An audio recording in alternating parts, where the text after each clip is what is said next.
What's up, everyone? Shakiel Mahjouri here for CBS Sports, and you know who this is. He leads the charge as Sean Strickland fights Paulo Costa in a 5-round co-main event at UFC 302 on Saturday, rocking one of, I imagine, dozens of his NBA memorabilia.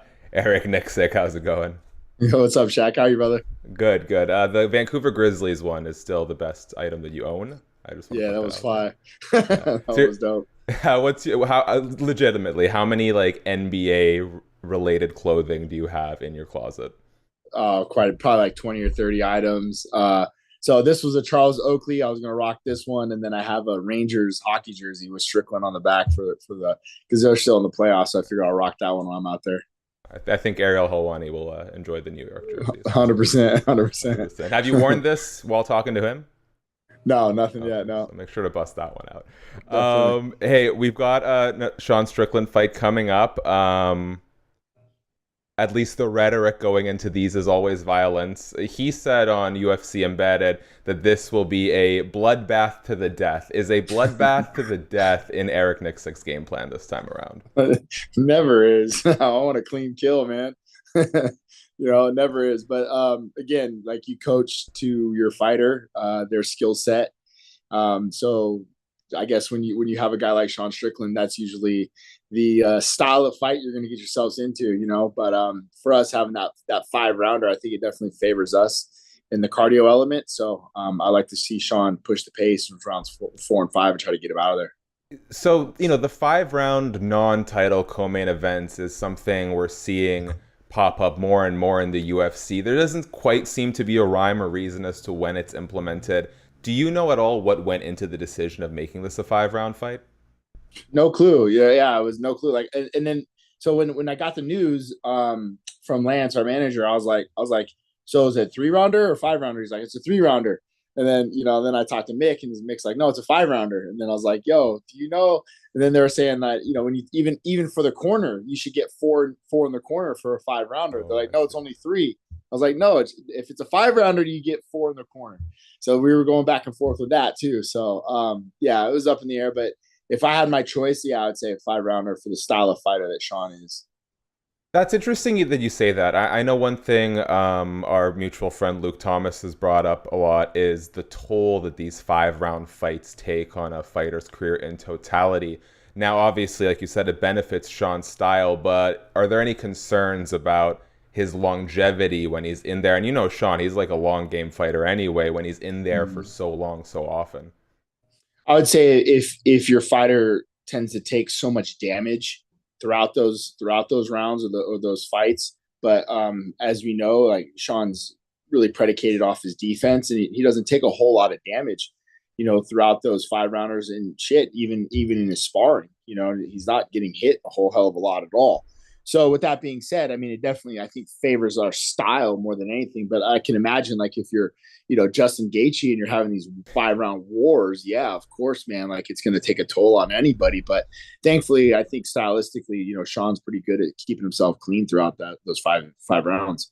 Now, the sort of duality of a defensively mindful style is that sometimes it can be hard for the judges sitting ringside to call it correctly. Obviously, that was a big point of contention in the Dricus du Plessis fight. Now, we can't go about changing overnight the way fights are scored or who is judging the fights. So I am curious from your role in it, what amendments do we have to make to Sean's style to better solidify some of these rounds that the judges may perceive as close? That's a great question, bro. You hit it on the head. I think you just have to give more scoring elements, more things for the judges to be able to see.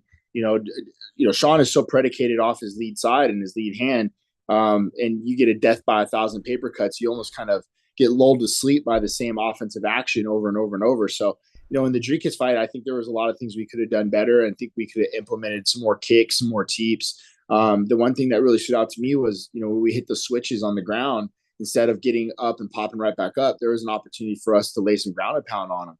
Mm. So there were some things I think we could have done better, and to try to change the fact that we have these close split decisions. Even going back to the Chris Curtis fight and Brendan Allen, very Yeah. close. I felt like we had that fight won, But again, there was areas I think we could have done some more things offensively that the judges could have taken in consideration in their scoring criteria. Now, rightfully, there's been so much praise heaped upon your gym and the coaching staff there, but I do see a through line that I find amusing, and that's kind of the underdog story. Obviously, Sean was a big underdog when he fought Izzy. Francis Ngannou was a colossus underdog against Tyson Fury. Even Chris Curtis coming into this fight unranked, taking on a guy like Brendan Allen to the limit, who many perceive to be on the route to a title shot. Do you get a kick out of sort of defying expectations as frequently as your gym does? Absolutely, and I love that. I love that underdog mentality that we have, and guys that you have been in the room and seen the room and been to the practices know how we feel about that, and we welcome that, and I want people to doubt us. I want people to say, what we're not capable of, but they don't understand what we're doing in here and how we're evolving and how we're getting better. It's definitely that cliche saying that iron sharpens iron, man. I looked around the room last week and I had 6 former world champions in our gym training, and it makes us all better, so I love that mentality. And one guy is pushing the other, and it's an individual sport once the cage door closes, but we're a big team and we take care of one another. Coach, hydration is very important, correct? Yeah, big Okay. time. So Sean took issue with the fact that I have like a daiquiri cup filled with water at my desk at all times. Do you want to also strip down my character right now? I would never do that to you, bro. I'll never do that to you. Hey, as long as you're drinking water, man, I don't care what it's in, bro. my, my wife insisted on getting one of these. I'm like, we have nowhere to put it, so I guess I'll take it That's to the office awesome. with me. Oh, that's great. Hey, what's like the? Can you give me a quick tour guide if you're actually trying to see Vegas and not, lose all your money and morals and values at the strip? Like, what do you actually do in Vegas to have a good time for like the long timer? Yeah, like for me, I'm out in Green Valley, like Henderson area. So there's a lot of like local, mom and pop restaurants and bars and places that you can go and hang out and give back to the community and support local businesses. Man, I'm big on that stuff. The coffee shops. A couple of my family friends own like little restaurants in this place called the District. So we'll go pop around there and try to put money back into our community of people that we know and stuff like that, rather than the big corporations, I guess. So but yeah, very very rarely do you find us like out on the strip. It's just hard, man. I hate to get down there. It's so much, just you got to deal with so much crap when you're over there. So I'm usually staying close to home. Yeah, if I can get away during International Fight Week, I'm gonna try to for at least a little Yeah, bit. yeah. Where I've lost myself here, Eric. Oh yes, you talked to the Schmo, I think, about some of the dangers that Paulo Costa presents, particularly when he can back you up against the fence and start unloading, the speed with which he uncorks those kicks. Obviously, I know we can't talk about everything, but where are some of the avenues do you think Paulo's going to struggle the most in this fight?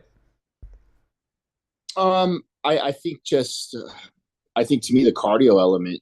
I think the pacing. Sean dictates a certain type of pace, and I think even Izzy said that after the fight. It was hard to get a rhythm. It's hard to get a read on him, especially the first time you've ever been in the cage with him. So it takes a while for a lot of guys to feel comfortable. Like Johnny Eblen said it the best. Like Johnny, the first 3 or 4 times he sparred him, he's like, oh my god, this guy's overwhelming. But it takes you a number of opportunities to start to get a rhythm with him. And then once you do, you understand kind of what you're getting. So a lot of that for me is just is to lean heavy on that, lean heavy on his awkwardness and try to maintain that pace and pressure and stay in Paulo's face and really stay out of that kick range, man. Because Koski can throw him up there pretty quick. Um, there's a lot of movement happening at middleweight right now. DDP appears to be on the verge of signing or announcing a title fight. It seems like we're just waiting for some loose ends there. Robert Whitaker versus Hamzat Chimaev is one of the main events this month that is supposedly a title eliminator. So it seems like there's, the middleweight title schedule is filled out for a little bit. Do you think Sean takes another fight if he beats Paulo, or is he going to wait this out? I mean, he's a prize fighter. It's hard to keep him, not busy. Like for Sean, and I know the UFC took care of him. He got the deal that he wanted. So you're gonna see Sean fight no matter what. And that's just always been his mentality. He hasn't been a guy that really was chasing for the title. He was just chasing the opportunity to fight more often. The title helped put him in a position of stardom. I think the UFC has realized what his value is and his worth. So, Sean wins this fight. If he's in the title picture or not, or if he's in the title eliminator, you'll see him fighting again soon. I'm actually really glad you brought up the value that the UFC sees in Sean, because there's one sort of like narrative going around, nothing concrete, obviously, but I want your take on this. How much truth do you think there is to the narrative that despite the UFC and Dana being very pro-speech, they might not want someone like Sean as UFC champion, who's obviously a little hard to control in the press conferences and attracts a lot of different kinds of attention? I don't know. I couldn't tell you. I'm not behind those scenes. The conversations that I've ever had with Hunter and Dana, they've always said they love Sean. But this is well before he won the world title. But they've always loved Sean and his approach to the game.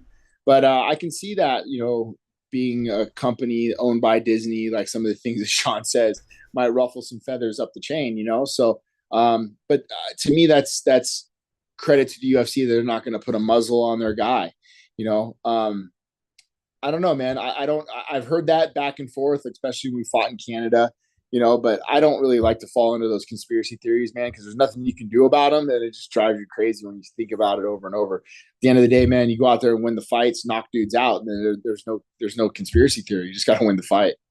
I was watching UFC Embedded, and Sean's out here teaching his puppy how to swim. Is Sean Strickland a big softy? Yeah, of course, man. He's a big old softy, bro. Like 100%.